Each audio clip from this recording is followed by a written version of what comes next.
These aren't coming in any particular order, just the order that they downloaded and got imported over into my program here.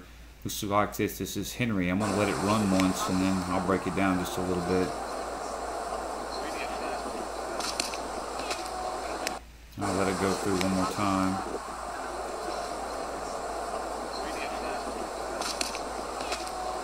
Alright, greatest thing I see right out of the box, like with so many of your boys yesterday, is as they come to this set position. I love this, the way he looks in. He's got a nice, good balanced position.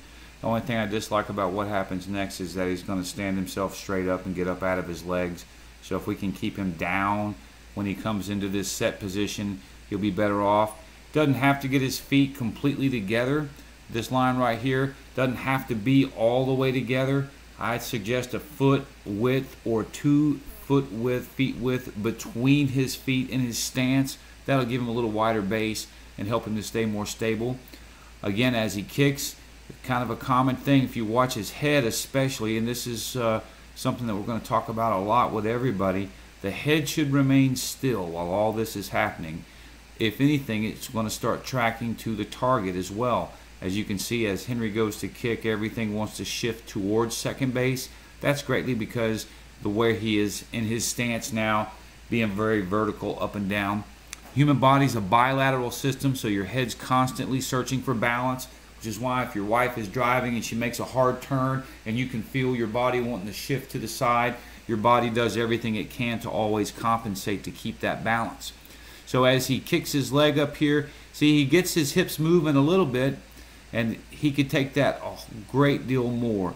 Still, the majority of his movement toward the plate begins on the way down. So that's why his stride is a little bit loose. The greatest thing with Henry here, other than getting a little high out of the ground, is what he does with his glove hand.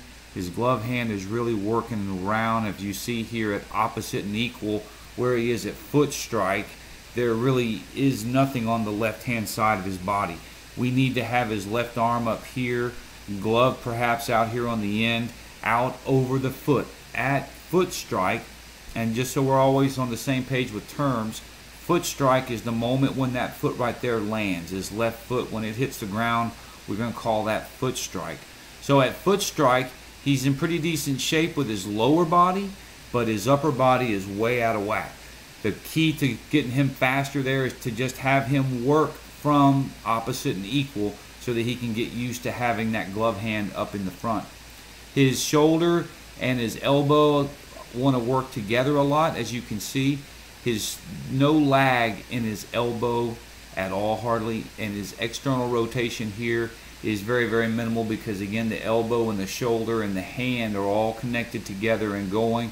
That should again happen firing through the hips first, firing through the shoulder second, through the elbow third, and lastly coming out of his hand. So his leg, if I go back down to his leg now, his leg is again moving a little too much with the hand. At release, this leg right here should be well onto the ground, and he digs down. You're going to find that happens a lot, that as the ball coming out of the hand, the back leg or the drag leg wants to dig down into the ground. That's just what the body does in an effort to try to maintain balance. Nextly, and again we've got this quite a few places with a lot of the kids, angle of his head is tilted over toward first base. If I were looking at him from behind, you would be able to see that a great deal more. The more we can keep the hat level and everything going toward the target there, better.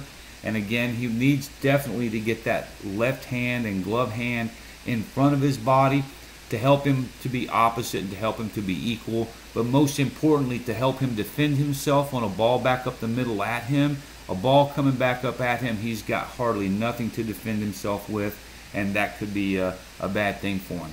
So the body comes to the glove, not so much the glove comes to the body. In his case, it's not so much that he's soft or pulling his glove in. He's just really not doing anything with the glove. He's not using it to help him to maintain his balance as we go along there at all. So I'll keep these coming to you as the day progresses and as the time lets me, and hope these are helping.